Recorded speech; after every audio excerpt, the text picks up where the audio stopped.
Thank you very much, Mary Beth. This is Jane Bilger, and welcome to another NSP webinar. Today's topic is meeting the 25% low-income requirement. Clearly, this is not a new topic for NSP, but it is important and timely as grantees move towards winding down their NSP activities in their communities.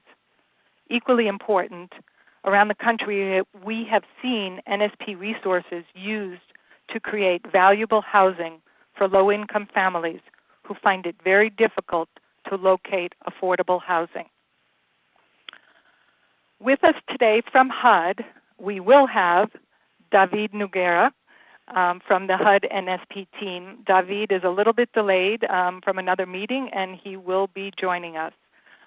In his stead at the moment, we have Najiri Santana, who will be sitting in. I am Jane Bilger from CSH, one of the HUD NSP technical assistance providers. And we also have two additional panelists, your colleagues from Maricopa County, Arizona, Ursula Streffens, and Greg Fitzgerald from the city of Newark, New Jersey.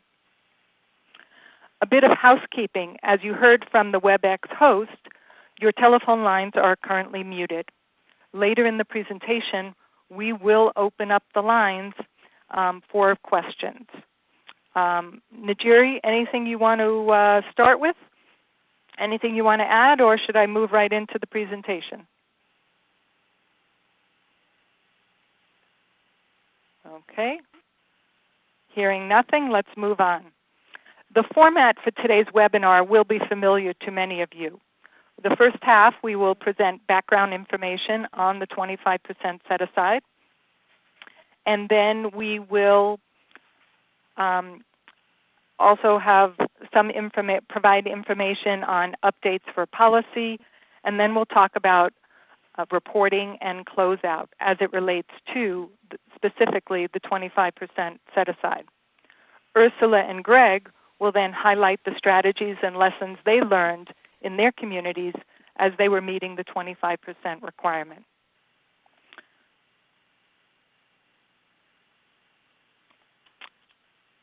So I think, as most folks know, the background information will be repetitive, but we wanted to make sure that we had a common understanding of the 25% requirement, which is often referred to as the low-income set-aside or the 25% set-aside, or also LH25, which refers to the reporting of these targeted activities and expenditures in the DRGR system.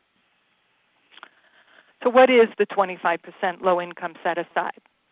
Basically, it says that 25% of the NSP funds that must be used to house individuals or families at incomes that are less than or equal to 50% of the area median income.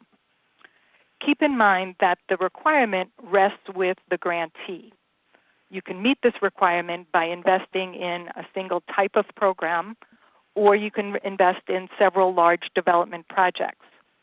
In some instances, grantees have chosen to pass the obligation on to each of their sub-grantees, and we'll talk a bit more about that later. One thing to remember about the 25% requirement is that it is applicable to each of your NSP programs 1, 2, and 3 individually. Even if you exceed the requirement under your NSP 1 program, you are not able to carry over this overinvestment in LH25 in NSP that you may have experienced or expended in as NSP 1 and have it count towards your NSP 3 grant. Certainly, as we've already mentioned, there's tremendous demand for low-income housing in all our communities, and so we collectively will be ahead if we are able to exceed the 25% minimum requirement. Another thing to keep in mind about the 25% requirement is that it's measured by occupancy in the NSP-assisted unit by an income-eligible resident. Many of you have completed your units or have expended the appropriate level of funding to complete those units to meet the 25% requirement, but you will not actually satisfy the requirement until you can document the occupancy of the resident in the unit, meet the national objective, and then record in the DRGR system. We know that many grantees are beginning to think about closeout, but you cannot close out your grant until the units are occupied, and specifically they're occupied with low-income residents. So let's take a moment, now that we're a couple of years into the NSP program, to see where we are. Margaret, you load the poll?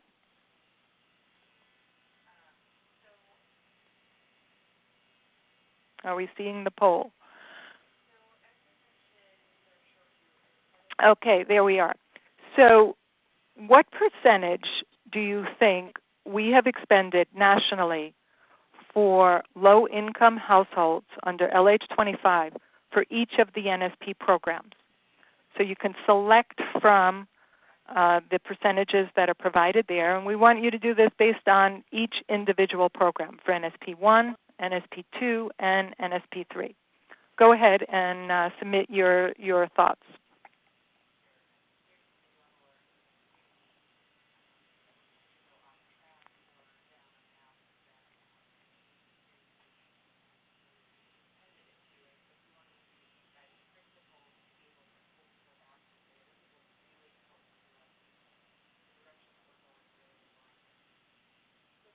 Okay, do we have some results?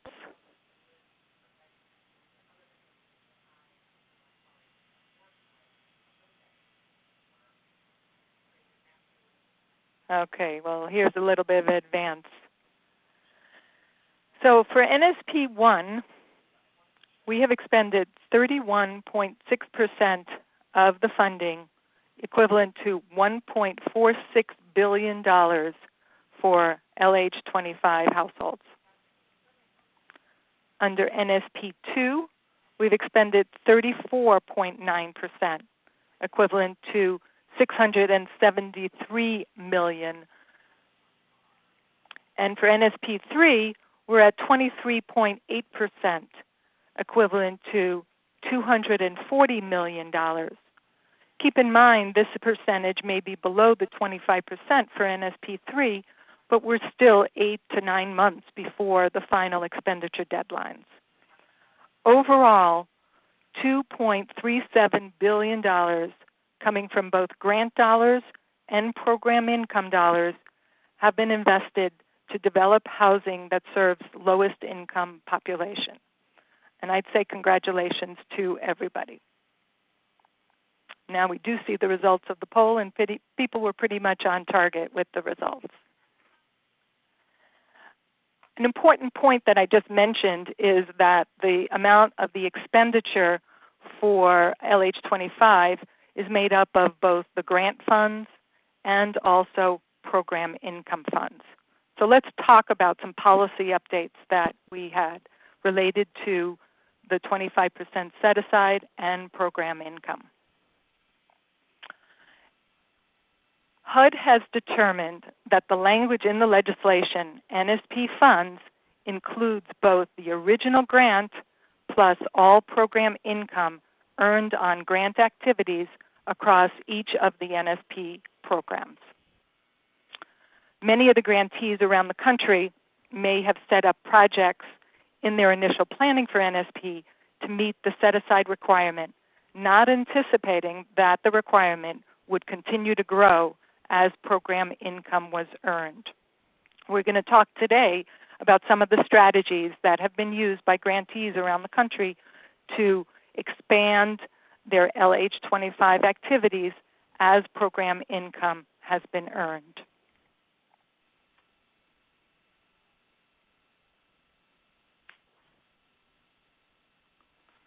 So a real quick example, pretty basic math. We have, let's say you have an NSP grant in the amount of $10 million. Thus far, you have earned NSP program income, NSP1 program income equivalent to $3 million. So your 25% set-aside requirement is $3,250,000, and that's based on 25% of the total of $13 million. A question has come up whether or not the permitted 10% allowance for administrative costs should be deducted from your grant and program income before you calculate the 25% set aside. And the answer is no. You need to calculate the LH25 amount based on the total grant plus total program income. So in order to meet the obligation for LH25, you must provide permanent housing for households at or below 50% of the area median income. And this can be achieved through a wide range of activities. The financing activities, acquisition rehab for rental or for sale, and also for redevelopment. You may recall that there was guidance issued back in October of 2010 that permitted vacant properties not abandoned or foreclosed to be qualified as LH25 if they were providing housing for households at or below the 50% area median income. Previously, in the initial announcements, the requirement was narrower, and that LH25 had to be met either through properties that were abandoned or foreclosed. The type of housing is wide varied as well. For rental housing, we have seen scattered site as well as single site. We've also seen mixed income and mixed tenancy. For home ownership, we have seen low LH25 in single-family home sales, for condo sales, and in some instances, owner-occupied rentals. The type of assistance can be both homeowner assistance or, in some instances, development, or in many instances, I should say, we have seen development cost assistance, writing down the purchase price of the home to make it affordable for the target population.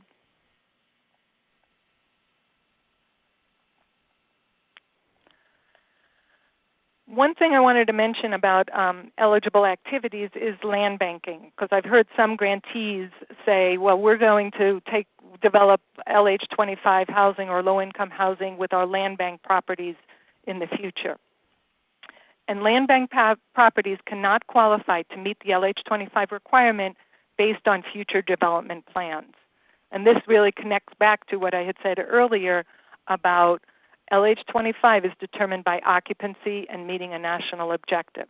So if you're going to develop it in the future, you can't count it at this time as you're preparing to complete your general or your initial NSP activities. We wanted to take a quick break and see what folks, how you are expending or meeting your 25% set-aside requirement. So on the poll there, we have a couple of ideas of what we've seen.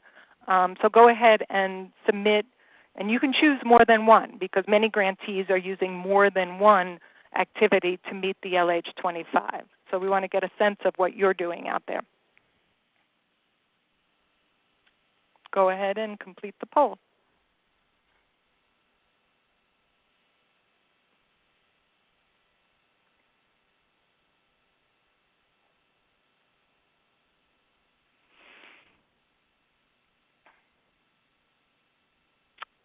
Okay, have we had enough time for those that want to complete it? Share the information. Let's see what the results are.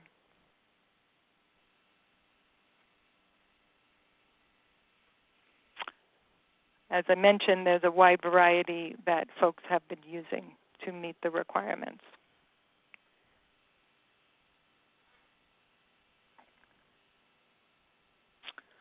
And as we see from the results of the poll, it's pretty much even across the board. The high end, 26% are doing it with development of multifamily housing, 20% with homebuyer direct assistance, another 20% with scattered site rental, and about 13% with permanent supportive housing. So as well as another 19% with the development and sale of home buyer units. So it's a pretty good mix across the board. So what are the effective strategies for LH25? As we've mentioned, most of the strategies have been successful that grantees started off their programs with. We saw in the earlier poll that we're exceeding the expenditure requirements. But in some cases, a project may have fallen through, or if you're targeting home ownership for low-income households, the tightening of the mortgage market made it very difficult to find qualified low-income buyers. This has caused grantees to maybe reconsider their approach. And for many grantees, the requirement that the 25% set aside be applied to program income caused them to either have to change gears or to line up additional projects that could provide housing for low-income households. So let's focus on what are some of these strategies that could help to line up projects now that we're midway or in the last quarter of our NSP programs. For rental housing, we've seen a wide variety, both new construction and rehabilitation of existing properties, both single site and also scattered site, as I mentioned. Many of the properties are mixed income, or in some instances they are 100%, as is the case with permanent supportive housing. They may be 100% serving a single income population within one building. Grantees have been very successful in leveraging NSP funds with other resources, tax credit program, home funding, and maybe some public housing resources. So if you find yourself with program income and you don't have projects, one thing to think about is to look at the pipeline of maybe tax credit projects or other rental housing projects that are in your community, and identifying, are these developments already setting aside units for the 50% AMI population? Can they add units to target that population based on investment of NSP funds? Is there a development financing gap in the development that you can invest the NSP funds? Of course, if you are investing NSP funds into a development that's in its current planning, you will have to determine whether or not how the NSP requirements fit in, both the rent and income targeting, what are the affordability requirements, and certainly subsidy layering, making sure that you're not over-investing in public resources. Another way to increase your LH25 requirements is to look at community partnerships. A good partner may be your public housing authorities. Are there opportunities for public housing residents or public housing waitlist persons to occupy the NSP units that are targeted to low-income households? Are there additional rent subsidies that may be available from the public housing authorities that can bring affordability to low-income households so that they can live in NSP-assisted units that are already underway? It's important to keep in mind that if you are changing strategies between the eligible activities, you're going to have to make changes in your DRGR action plan, and in some instances, if it's large dollar amount changes, you may need to talk with your field rep, your HUD field rep, to make sure whether or not a substantial amendment. Certainly, if you're adding a new activity, you would need to make a change to your substantial amendment. We're going to hear from both Ursula and Greg in a little while, who talked about how they were able to increase their LH25 activities by working with partnerships in the community. Working partnerships in the community can also help to align the NSP program with other priorities for the community. So permanent supportive housing, and for those of you who know Corporation for Supportive Housing, the organization I work with, is a big supporter and helps many grantees develop permanent supportive housing in their communities. So this has been a good strategy for meeting the LH25 requirement. As I've already mentioned, it satisfies multiple community benefits. You can partner with your continuum of care or homeless support service programs to look at what development plans, what the needs are for permanent supportive housing, and who are the providers that you might be able to partner with. NSP also creates a tremendous opportunity for you to help create integrated community-based housing for persons with disabilities. Many jurisdictions are looking at how do they increase this integrated community-based housing, and NSP units, both scattered site as well as within larger developments, is a good opportunity to team up. One thing you need to keep in mind, and this was group homes, shelters, and some transitional housing are considered public facilities under CDBG, and they are eligible to be funded with NSP under redevelopment under NSP 1. But these types of facilities may not be considered permanent housing, and they will not meet the LH25 requirement. Something to keep in mind is that in order for supportive housing to be considered permanent housing, the tenant would be required to have a lease and general duration of at least 1 year, and it's not term limited.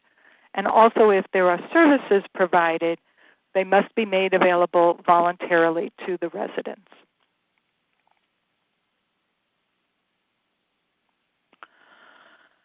We saw from the poll that a number of the many grantees that are on the call have identified home ownership as an opportunity for meeting the LH25, but it can be very difficult with some barriers. Those barriers are the properties affordable? Is the purchase price affordable to the low-income household? And is that household able to qualify for a mortgage? The purchase price can be reduced by offering NSP funds for a soft second to stay into the property and make it affordable to the household, or if you're using home buyer financing, using a flexible mortgage product that can help qualify the resident. Also, closing cost assistance can be valuable. It's really important if you are providing NSP dollars for homeownership for the low-income households that you partner with experienced organizations that have worked with low-income buyers. Some of those are mentioned on the screen here: Habitat, there may be local community development corporations, NeighborWorks, or public housing authorities. As I think many of you know, Habitat for Humanity has a structure where they provide the mortgage financing that is provided to the home buyer, and it can be flexible and more affordable. Some of the public housing authorities have also worked with grantees to provide resources that help residents come through a structured home ownership program with some of the public housing subsidies. These can be relationships that you can build in your community and also can be effective for providing home ownership for the targeted low-income population. It's really important to make sure that you are emphasizing both pre- and post-home buyer counseling. This will probably require going beyond the minimum requirement for housing counseling under the NSP program. The Habitat model also uses, and other CDCs also focus on peer learning among the home buyers and support so that they can move through that home ownership experience. The counseling should be focusing on the budgeting, debt obligations, what the owner responsibilities are, as well as any maintenance of the properties. And as I mentioned already, it doesn't stop with just the purchase of the home.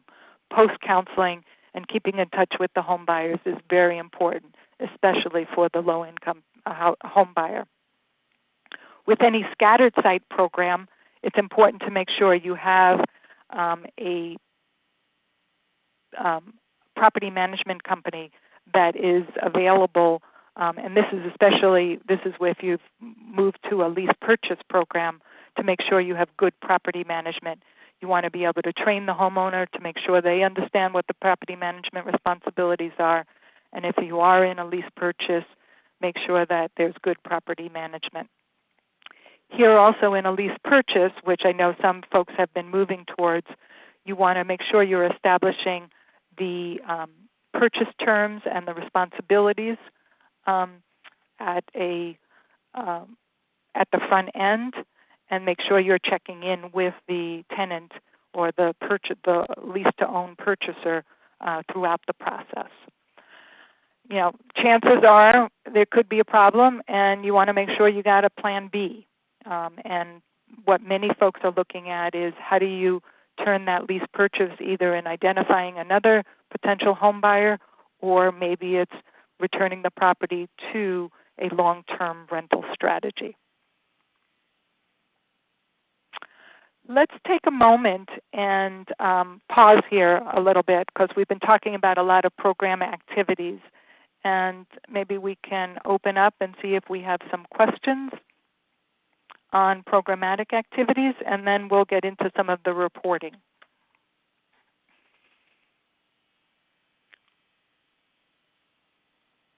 We do have one question, and this came in early on.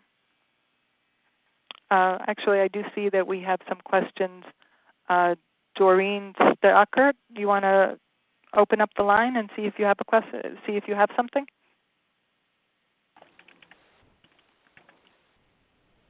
And Jorlene, your line is unmuted. You may ask your question.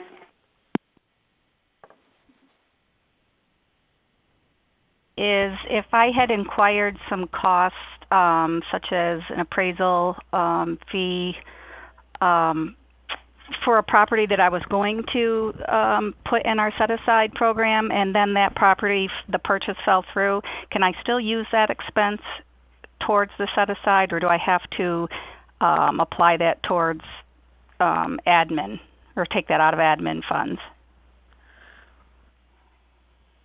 It cannot be applied to the set-aside, because it's not, the property is not being occupied by. Okay. Okay. Whether it goes into admin or it's a project delivery, you have to determine, but it definitely cannot be allocated to the LH25. Okay. Yeah, okay. You would be able to add them to activity delivery, though. Right. Yeah. Okay. Okay, but just not for the set aside. You're talking about for a different activity. Well, for your overall activity, so in DRGR, as I understand it, you have your overall acquisition rehab activities. Okay. Not at the address level. So okay. You follow me? At the higher level. At the higher level, yes. Yeah. Okay. All right. Well, thank you. Mm-hmm. Okay. And welcome, David. Oh, hi. How are you? Good. We do have another question. Joanna? Joanna, you may ask your question at this time.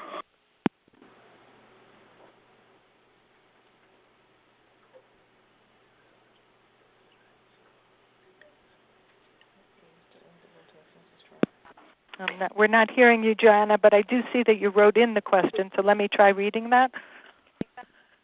Oh, are you there? Okay. So Joanna did ask a question. Will activities carried out with program income be limited to eligible census tracts, or can they be expanded to an agency's service area? So what we've said in the unified notice is that program funds, be it your initial allocation or any program income that's generated through the use of your initial allocation, could be used in your approved target areas, right? So no, this idea of the service area, unless you're going to amend your NSP action plan to encompass this service area, that would not be permissible. Okay. Any other questions at this point from folks that are on the call?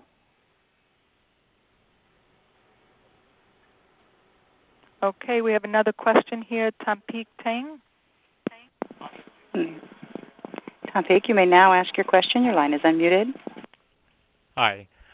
We sold rental properties to the Housing Authority, and in our agreement with them, it is their intention for these properties to be occupied by tenants with an AMI of over 50%, but the current tenants right now that are in place are below 50%. What DRGR activity do we put these properties under, LH25 or the over 50% AMI? So I think it really depends on your long-term plan for those properties. Okay. Right? Is your plan to have them meet the set-aside, or is your plan to have for them to serve the 120% AMI households? Right? Because once you determine what that plan is, that's when you become locked in. Right? Okay. Okay. So you have to make some decisions as to whether that is where you want to go. I mean, right now it sounds like you gave yourself the flexibility, or the Housing Authority gave itself the flexibility to put a family in there whose income went up to 120%, and they just happen to place a family in there that's under 50% AMI. But if you change it so that becomes an LH25 unit, or that you're counting it as an LH25 unit, then that means for the next however many years of your affordability period, you're going to need to ensure that that's who it ends up benefiting. So you've got to figure out what works best for you if you're going to do that. And how do we report it? How do we report that beneficiary information? Because we're supposed to report it when the property is occupied right away, right? Does that work? Yeah, I know it's DRGR, but you should also have the beneficiary information on site. You know, it should be in the folder. Oh, in your file. Right, in the file. So the family's name doesn't go in DRGR. No, it shouldn't. You shouldn't have any personal information in there. Yeah. So you keep your own separate records of that. In DRGR, you're just putting the fact that 123 Main Street is occupied. Oh, really? And not the income level of the current occupant? No, that too, but not the name of the family. That's correct. But should we report it as the below 50% AMI for? Well, that's what I'm saying. If you plan to keep that unit serving below 50% AMI for the duration of the affordability period, then yes, do that. But if you don't, then I wouldn't make that change. So can we not report the property now, and if the intent is that it's going to be over 50% AMI? Okay, so it sounds like you're thinking that serving under 50% means it has to be an LH25 designated unit. Right. Right, and I'm saying no, it doesn't. Oh, I see. Okay. Right? Under 120% means it could be 119%, or it could be 10% of AMI, right? Okay. It could be anywhere from 120 to 0, right? The LH25 designation it restricts it from going over 50, right? So you can either put it in the LH25 restriction or use no restriction and have it go up to 120. I got you. Okay. All right. Thank you. The other thing worth mentioning, I know the DRGR will be issuing a new release and new screens that will be tracking long-term affordability. for the properties, and that'll be coming out in the next couple of months, right, David? And that's been mentioned. So that might be a way that you're going to be tracking the long-term affordability of these units going forward. Okay. Thank you. Okay, I think that's it for the moment on questions. So let's continue with the presentation, and then we'll open it up again in a little bit. So in terms of the next part is attributing cost to the LH25, which is somewhat appropriate tied to the last question. So if most NSP costs can be specifically tied to a unit that's occupied by a 50% AMI project or a household. And so those direct costs, those direct development costs that can be attributed to a specific address, whether it's construction, acquisition, or home buyer assistance, those should be put into DRGR as LH25.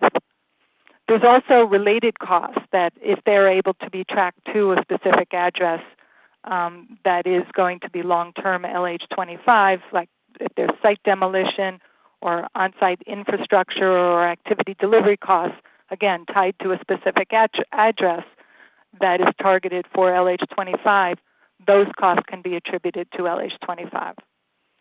Administrative costs are not attributed to LH25.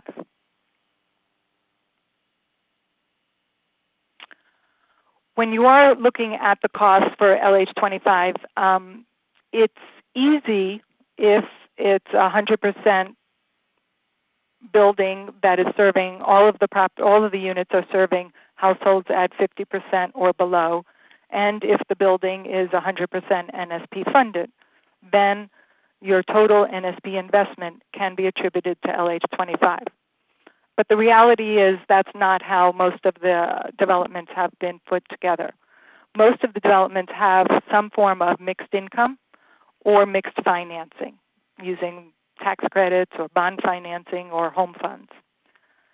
In that case, you really need to be looking at the proportion or the percentage of LH25 and NSP units to the ratio to the total units, and then also the ratio of the LH25 and NSP funds to the total development costs. An added note, when you are looking at these proportions of units and total dollars, you need to make sure that the units are comparable in size, bedrooms, amenities. If you do not have comparable units in a mixed tenancy building, you need to look at the actual cost for the development of each unit when you are attributing them to LH25. So let's take a pretty simple example here. We have a 50-unit rental development, and the total development cost is $10 million. NSP is invested in the amount of $2.5 million, and the balance of $7.5 million is coming from other resources.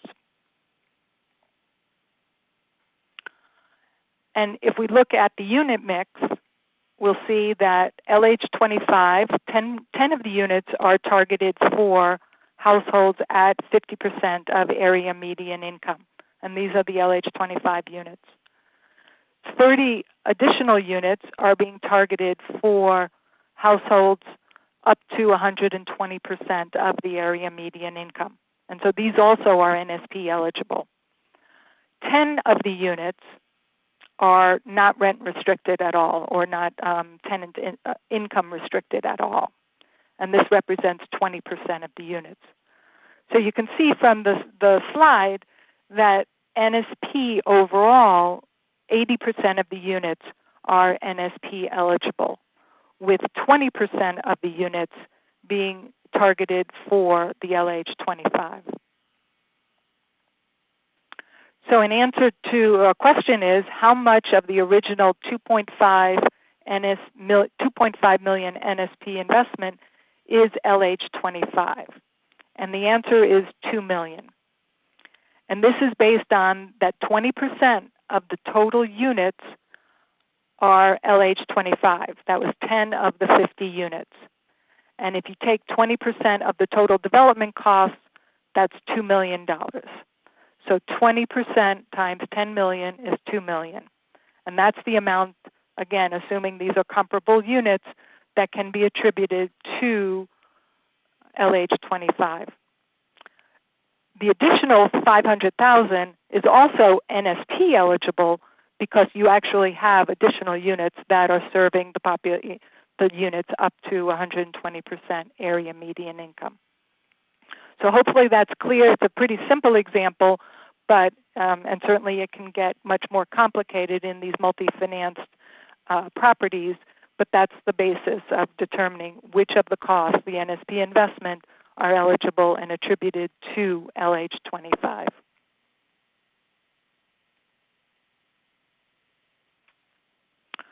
For the reporting on LH25, as we just mentioned with one of the call-in questions, you need to maintain accurate records that are demonstrating you're meeting the 25% set aside.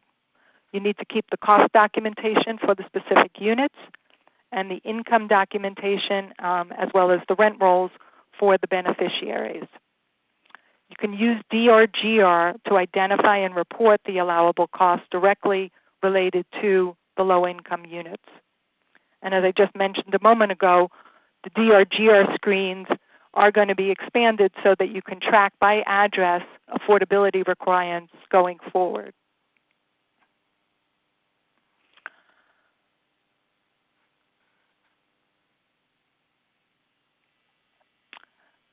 Some folks I know are starting to think about closeout.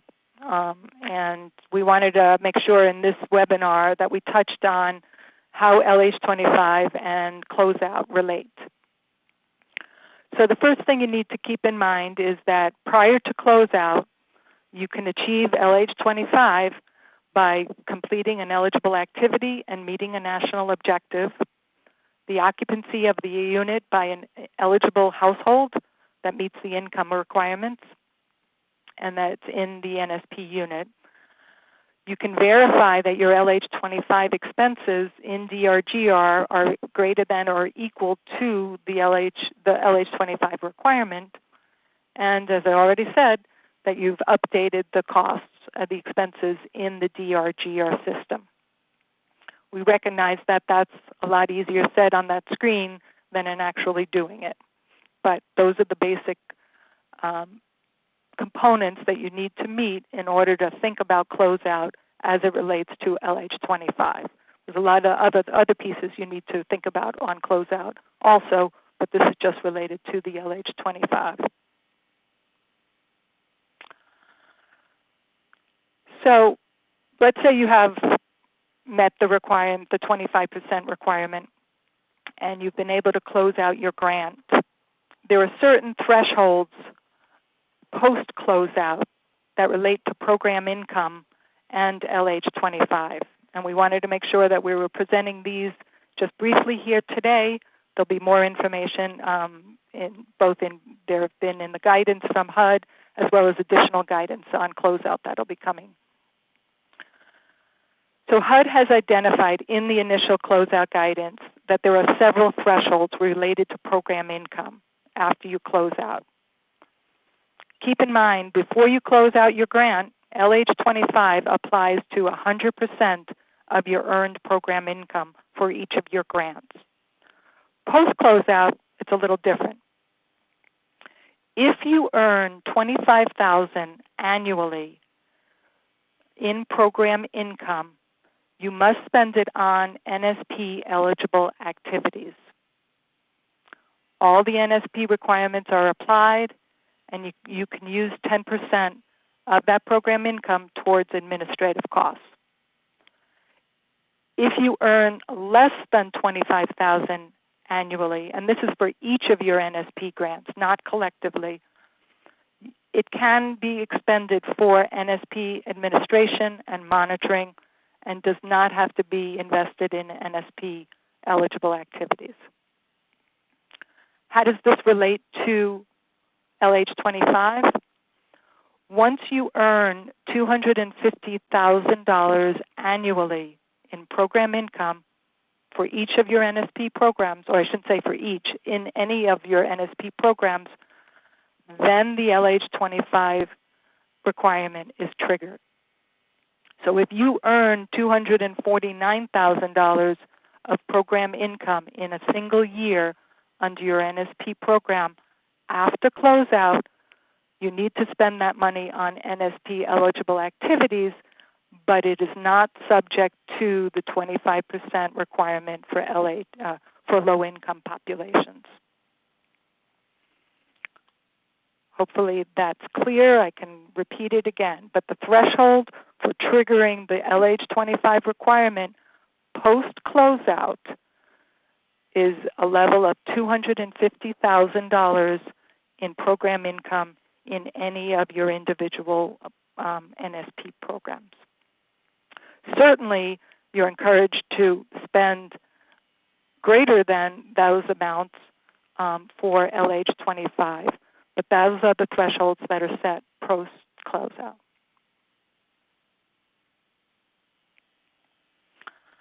In the closeout notice, there were also the thresholds are slightly different depending on whether you are an entitlement grantee or if you're a nonprofit consortia lead without a CDBG entitlement.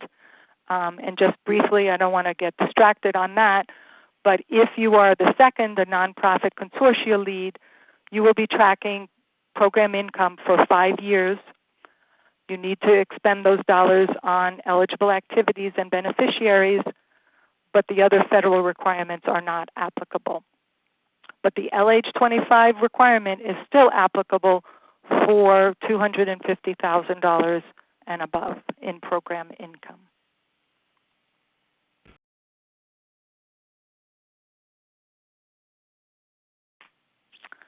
We touched briefly on long-term affordability for LH25 in one of the questions that was just asked. So it's important as you're leading up to closeout or even as you're continuing your program to make sure that your NSP agreements have the appropriate long-term affordability requirements for LH25. You want to make sure that the affordability period matches the amount of the NSP investment, that the income levels and the rent levels are appropriately identified. It relates to the question that was just asked.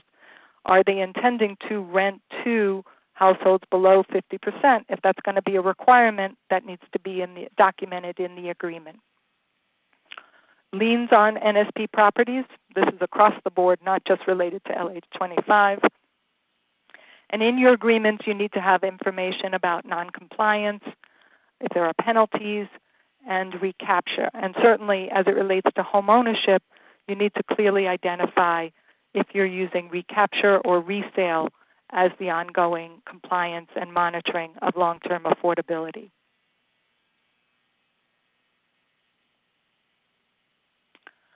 On the multifamily, we mentioned already the rent levels, the tenant income.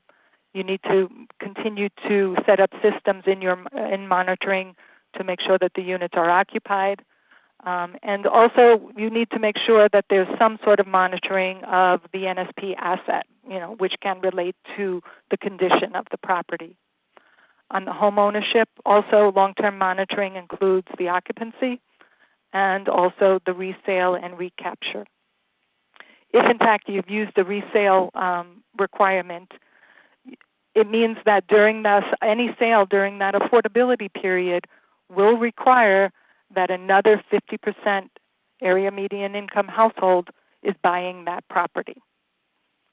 So it continues on beyond the initial buyer of the property. Well, I think everybody's probably heard my voice long enough. So I want to take a moment and see if we can transfer this over to Ursula Streffens from Maricopa County, and she's going to highlight some of the activities that have been involved with their LH25 program. Thank you, Jane, and thank you for this opportunity for us to share some of our success stories with NSP. as many of you know, Maricopa County was very hard hit by the foreclosure crisis for several quarters running. We were topping many of the foreclosure charts, the greater Phoenix area, Maricopa County. For NSP1, Maricopa County received approximately $9.9 million. And of the three categorical activities that we identified to use the NSP money for, we were actually very successful with two of them for the LH25. One of them, the scattered site rental for supportive housing, was specific for our LH25 set aside. Our surprise came with our acquisition rehab resale category. And I'll talk about that in just a little bit. We found that through our partnerships, there was a high need for permanent supportive housing, and so we identified rental housing as important and really partnered with nonprofit agencies to implement that activity for us. Excuse me. Try and shift this. So for us, partnerships was key throughout both NSP1 and NSP3. Our acquisition rehab resale turned out to be our surprise due to the amount of subsidy we were able to leave in the home for the home buyer. Of the 43 houses that we acquired, we rehabilitated energy efficient features, very extensive rehab in some instances. We were able to partner with housing counseling agencies and some lenders. I identified several home buyers that were 50% below area median income. In some instances, these counseling agencies worked with clients for several months to clean up credit issues and really prepare them for home ownership. And of the 43, I believe it was 22 or 23 home buyers that actually were 50% below area median income. And again, that was due to the amount of subsidy we were able to leave in the homes in the form of a soft second. Our crown jewel of what I refer to as our crown jewel of our NSP1 funding really came as a result of the program income that we earned off of the acquisition rehab resale. We earned about $2.6 million, and kind of the foreclosure crisis, the NSP stimulus funding was the perfect storm for us, and we were able to partner with the Arizona Department of Housing, with the Housing Authority of Maricopa County, and able to acquire a 300-unit single-room occupancy building in downtown Phoenix. That was identified. There's a huge need in our community for permanent supportive housing units, and so working with several people at the table, nonprofit organizations, Corporation for Supportive Housing, again, the state was very involved, our local HUD office was very involved in this process, as well as our elected officials in the county advocating for us in DC at the HUD headquarters. We were able to partner, pull in NSP money, acquire this house. It went for, the note went up for sale. HUD acquired the note. We were able to purchase it from HUD through the Housing Authority. The Housing Authority then turned around and deeded it over to a nonprofit organization. We're rehabbing the property, and all tenants will be 50% and below area median income, divided a third equally between 30% below, 30 to 40, and then 40 to 50. So we are in the process right now of leasing up to the 30% and below area median income. So exciting times in our community for that specific project.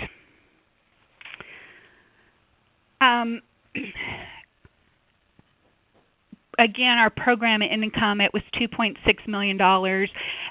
It kind of as we started earning this program income, we were losing political will as far as continuing down the single-family path. And again, it was timing of everything. It was the perfect storm. This property came up, and we were able to put 100% of our program income into this property. As the market turned around almost as quickly as the market bottomed out in Maricopa County, it has turned around. And so for NSP3, again, there was not much political will to embark upon single-family units, nor did we receive as much money for NSP3. We only received about $4 million. So we knew whatever we did, we were going to have to be very focused, and again, with a high need for permanent supportive housing in our community, we decided that 100% of that activity should go towards meeting LH25 requirements. So again, a nonprofit partner was identified through an RFP process, and that partner, Catholic Charities, had successfully acquired I want to say a 40-something unit multifamily property. That property is being substantially rehabilitated and will be used for permanent supportive housing and will house formerly homeless and veterans.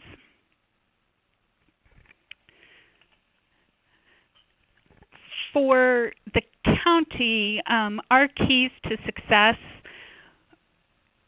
there were several components to our success. Definitely the utilization of developer agreements versus a subrecipient agreement. Through developer agreements, there is more flexibility as far as what the developer can do, and oftentimes the tendency of grantees is to lean on subrecipient agreements because they are, in many instances, I believe, easier to comply. The regulations are much more straightforward, if you will. But definitely the flexibility through developer agreements is what helped us be successful. Another key for us was really having dedicated staff consultants that were focused only on NSP projects. That was we hired an NSP consultant who has been fabulous throughout the process. We could not have done it without him. Originally, I was brought on to staff only to work on NSP projects, and I think that made a difference for us as well, having staff that is dedicated only to NSP. We were really forced to closely examine how we could successfully implement NSP3, and engaging HUD throughout the entire process really benefited the county. Our HUD engagement included local web, engaging our local representatives in our local office, really listening in on as many webinars as possible. HUD has done a fabulous job with NSP as far as getting information out through webinars. Just about everybody in the local HUD office, not only through the CPD side but the multifamily side too, engaging everybody was critical to our success. When you look at some of our partnerships, for us it was really thinking critically about capacity issues with nonprofit organizations and who the performers in our community are. It was engaging champions to involve the politicians and really not allowing no to be an acceptable answer to any of our questions. If we had a no answer, we really pushed back a lot until we were able to come to yes answers.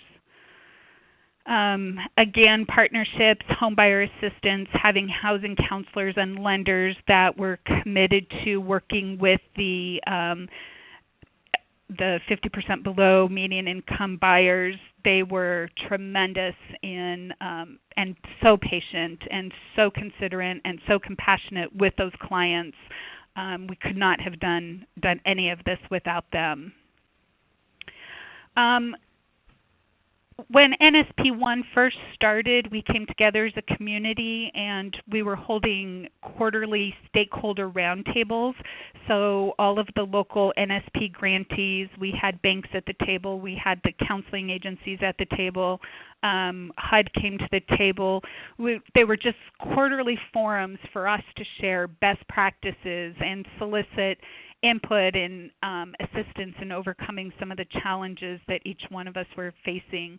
And I think that as a community, that really helped all of our grantees achieve success with NSP. Overall, NSP has been a great success and really a great opportunity for Maricopa County and some of our hardest hit residents. I would say the majority of the NSP money definitely went to benefit the 50% below area median income residents of our county. So real quickly, that's what I have to share. Happy to answer any questions. And if not, I will move the ball to Greg, who can share their successes. Good afternoon, everyone. This is Greg Fitzgerald speaking from the city of Newark in New Jersey. And thank you, Jane, and to Ursula and the rest of the team. I'm definitely excited to talk about what we've been able to achieve here within the city of Newark in terms of our ability to reach our LH25. Here within the city of Newark, we have been, we were hit hard with the foreclosure crisis, as many other cities around the country, and but it presented us with a great opportunity when we were awarded our NSP funding, and we received approximately about $25 million throughout the 3 rounds. So we have had great successes through our partnerships. Just to kind of give you a lay of the land in terms of the housing stock within northern New Jersey and particularly within Newark. Newark really, the bulk of our housing is between 2 and 4 family homes. So we have some larger scale properties, but really it could be one owner and then 2 rental units if it's a 3-family, or it could be one unit and then one ownership unit and then a rental unit. And at least when we first approached the NSP, we really approached it with a homeownership model. Of course, as we got a little bit down the road and into our program, we realized that we were having a little bit of a challenge when it came to finding interested buyers as well as qualified buyers at the time. So we had to also switch our strategy to looking at more renters and to also work with our partners. So again, what we did was in our NSP2, we have 17 members, the city of Newark being the lead member, and then there's 4 other municipalities that are around the table, as well as a host of for-profit and nonprofit developers. And all of them are very committed to creating affordable housing opportunities. Fortunately, for our area median income is very high for Essex County, which Newark is located in. It's about $90,000, and so 50% of that, of course, would be about $45,000. And so, and within the city of Newark, the average household income for a family of 4 is about $40,000. So pretty much people who live within the city and who rent within the city of Newark are going to fall within that range. So again, through our partnerships, most of them being the nonprofit developers, they're already very familiar with working with this population. Most of them already had current housing stock, which they either were in the process of selling and or current housing stock, which they were managing as rental properties. So just to highlight a couple of our projects, we do have a partnership with Actually, it's a partnership that has a partnership with Habitat for Humanity. So one of our partners, which is the Ironbound Community Corporation, also went out and they have a direct partnership with Habitat for Humanity in Newark. And so that's been great because that not only presented us with an opportunity to provide quality rental properties for this population, but also a quality affordable housing homeownership opportunity for this population. So we're really excited about that. It's an opportunity for many of these families that may not have been able to afford to own anything within the city of Newark until their income increased, to actually start owning something right now. And that's a little different model for some of us because those are condo units. And again, like I said, for the majority of our housing stock, it's mostly 2 and 3 family homes. So it's been a little education for us as well as for Habitat, in order to be able to present this as an opportunity to families to talk about the benefits of owning and the benefits of being a first-time home buyer and what that comes with and the opportunities that may present. And then what is the benefit of actually owning a condo unit versus a unit that an actual structure of a home.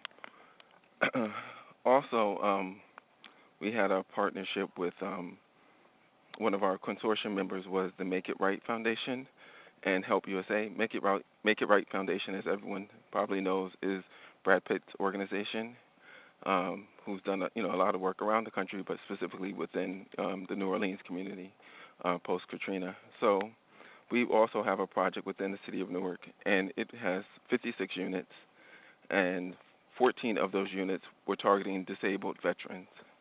And so, again, it was really, a slam dunk for us because we had an opportunity to really work with, well-known entities.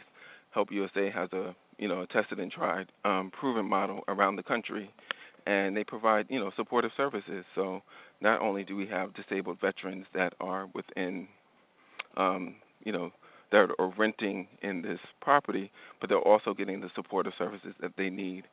And the wonderful thing as well is that the community surrounding the building received a benefit because they have a community space. And so if people want to have a meeting or, wanted to use the facility in some way, they have an opportunity to do so. But over and above that, it's a LEED Platinum building, and they have, a green roof, and they have, all the bells and whistles that come with it being LEED Platinum. So it's a phenomenal project. It opened last year in May of 2012. So really, a fantastic opportunity for residents, not only of the building, but for residents of the community. And then we had another project by one of our for-profit developers. Again, this is our NSP2 was a consortium with other municipalities. And so one of our neighboring cities, the city of Orange, has a project of 70 new units. And those 70 new units, we're targeting seniors. And so some of those seniors really, their finances were very low, and they may not have had, an opportunity to live on their own as they grew older. So again, this is a new building, and it's a new building that was LEED Platinum, Energy Star, and again, the developer also was able to have supportive services for this population in terms of financial literacy and computer training and other health-related services. So, it's another opportunity for us, not just to meet the need of our national objective, but also really to meet the need of, another population that sometimes doesn't, get the services that they also need. So those are really three, great projects that we like to highlight, but all of our consortium members and all of our nonprofit partners have really been phenomenal in terms of meeting the objective. One thing that we did early on was, as we were developing our agreements, we made it a requirement for any of the rental units to be targeted towards the 50% of our AMI. And again, like I said, in our community, 50% AMI is really our standard population. Who live within our within the cities, city of Newark as well as the surrounding cities. So it was really, it's really been phenomenal. It's really been, awesome for us to be able to provide this as as another opportunity for people to get quality built or quality renovated housing. So in terms of the staffing within our team, we have a dedicated staff, and I think that that's also been very helpful. And so when it comes to the monitoring of the current units that we've been able to produce, we have, a construction monitor that's out there every day, and that's monitoring both things that are already been completed as well as things that are ongoing and we're looking to complete hopefully soon. And then we also have one point person on our staff that's working with the certification in terms of the income. So when somebody's interested in buying, and we want to make sure that they meet all the income tests, they come in and they speak to that person, and then they can have a conversation as well as about what are the requirements for their tenant if they're looking to rent the additional space. So again, it's another way of having one single point person that can be that person on site and on staff. And all of our partners, for the most part, they also provide, housing counseling or financial literacy or landlord training or some other aspect to really help to drive the point home of what the responsibilities are as a new owner and or what the responsibilities are as a tenant and or landlord. So really, it's been a wonderful opportunity for us here in the city in order to have to really have a variety of different projects, both large scale as well as smaller scale, to be able to really exceed our need. And again, it really hasn't been a challenge for us to find the tenants, our local nonprofits, our local for-profit developers that are focused on affordable housing, and then our local HUD office has been phenomenal in terms of bridging the relationships as well as providing us with referrals or resources, whatever we need in order to make sure that we're not only meeting but exceeding. And then because we were able to exceed, it allowed us somewhat some flexibility, because if there was a family that purchased a home and they finally found a tenant, and let's say that tenant did exceed the 50% income, we could look at it on a case-by-case basis. We've had a case or two where, let's say it was the mother or father who had purchased a home and they wanted to rent the unit to their child, and their child did exceed the unit.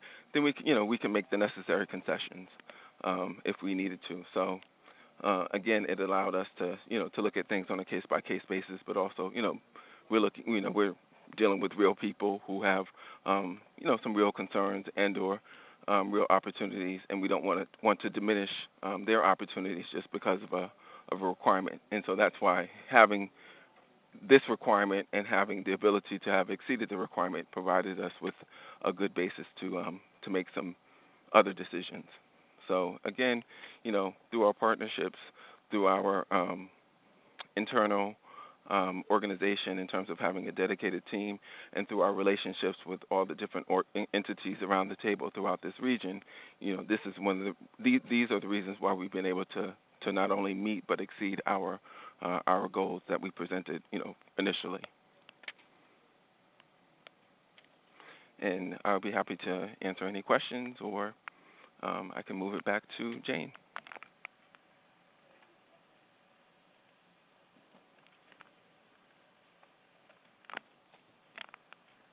Thank you, Greg. Move it back to Jane. Okay, thank you, Greg, and thank you, Ursula. We have plenty of time. Hello, hopefully you folks can hear us. Thank you. Could you guys speak up a little bit?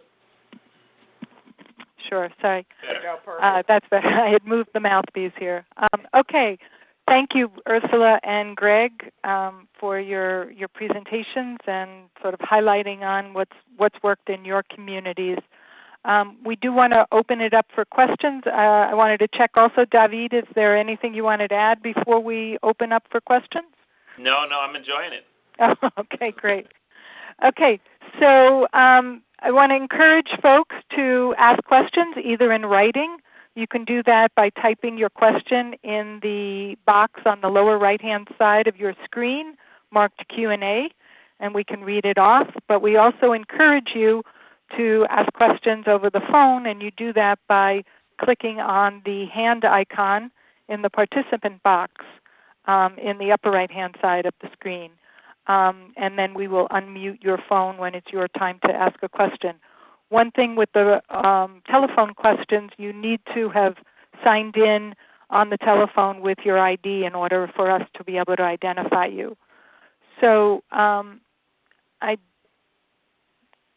let's give a moment. So if anybody has any questions for the telephone, go ahead. And in the meantime, I will read a couple of the written questions that have come in. Maria Spalier had asked the question, going back to the mixed income example. If the project sold at a profit of $15 million, reminding that the total development costs were $10 million, how much of that is attributable to program income? Well, that's a pretty significant profit. I don't know. There are a lot of different factors, and let me just flip back to the example here. There are a lot of different factors that go into determining program income.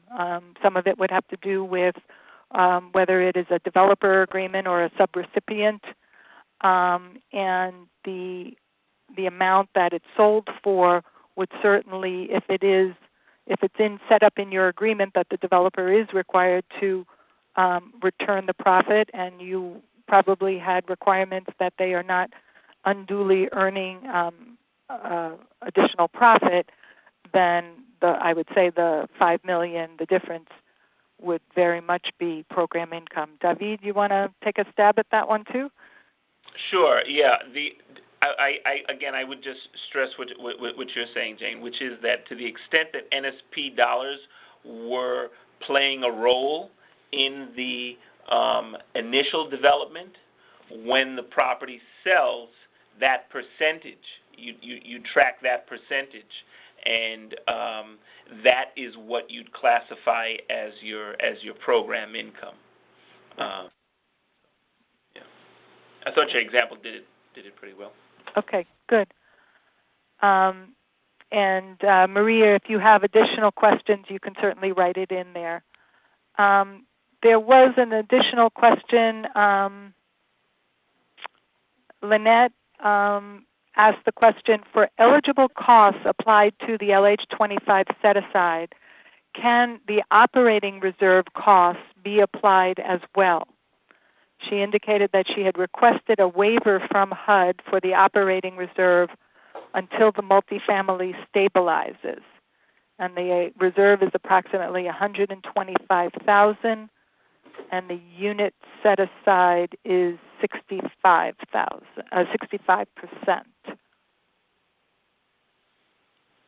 You want me to answer that one? Sure, go ahead. Okay. So there's a couple things going on here. On one side, there's the issue of calculating what your total development costs are in the project up front, right? If you have established an operating reserve, maybe the lender has required that, right? Then any funds that you put into this operating reserve up front, right, can count towards that set aside, right? That's doable. However, if you do not have an established operating reserve and you're looking to use NSP funds on an ongoing basis, that would not be permissible, right? That'd be a violation of 57206, which speaks to operating expenses. Let me see. 57207. which is 57207. Was that B to B3, B4, right, which speaks to income payments. So you wouldn't have that flexibility.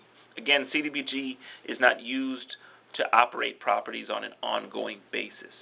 But if you're able to structure it in the upfront costs, then it's certainly doable. And then just taking that a step further, you would then look at the total proportion, going back to those percentages. Yes. Right.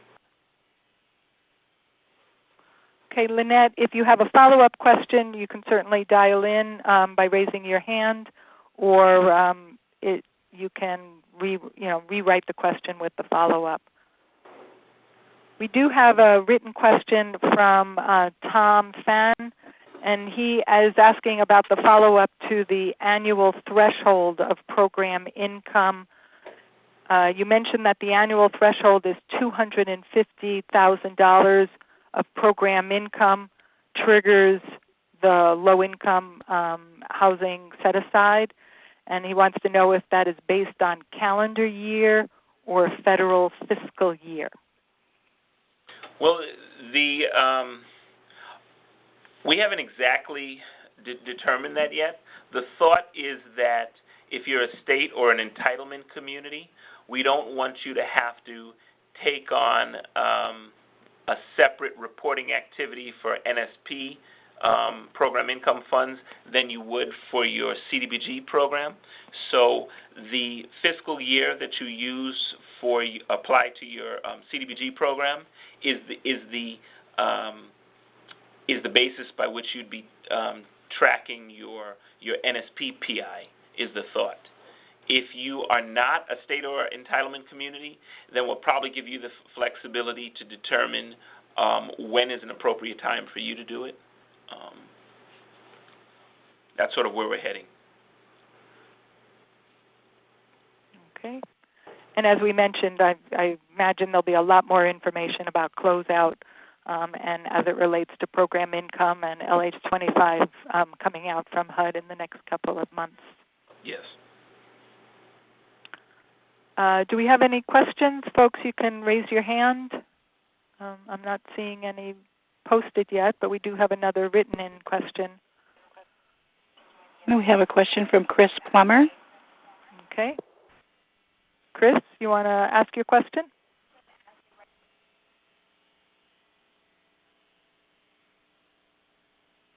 How about Judith Menberg? Judith, would you like to ask your question?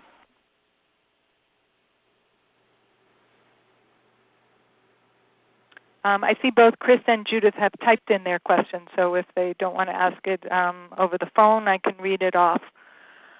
So first, Chris, currently program income requirements for CDBG and home state that program income under $25,000 across all block grant programs is not considered program income.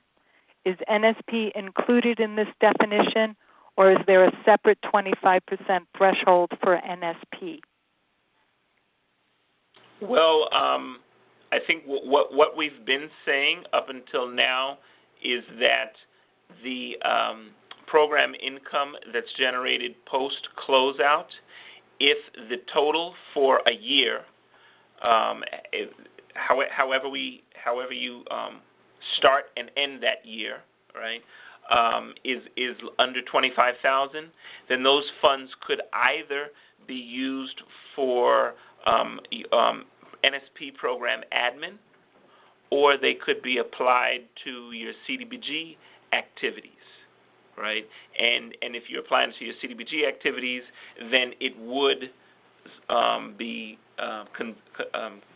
consolidated, right? So I think initially you're looking at it as just your NSP grant, right? But if you choose to commingle it with your CDBG funds, then you would have to add it into the other program funds that you have accumulated. Okay. Thanks, Chris, for your question.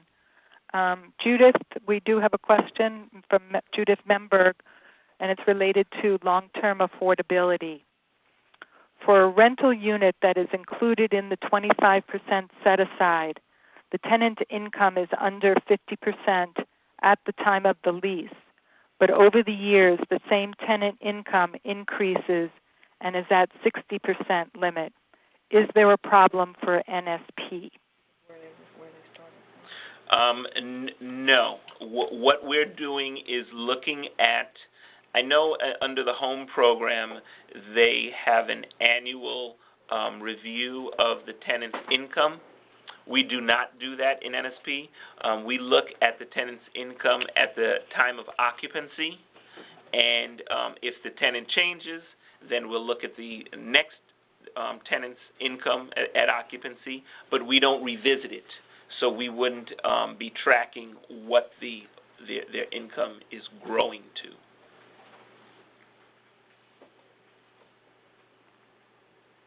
Okay, very good. Do we have other questions? Are there folks who want to raise their hand by clicking on the hand icon? We can ask some questions. There's a lot of information provided on LH25, some on the new closeout as we're moving towards that, and certainly this reporting. So we welcome the questions now, and we would look to see if there are others that you have. A lot of information that was provided, and hopefully it's triggered some thoughts for you, or maybe folks are looking about strategies of changing how you're going to address LH25. We can certainly try to tackle those questions as well.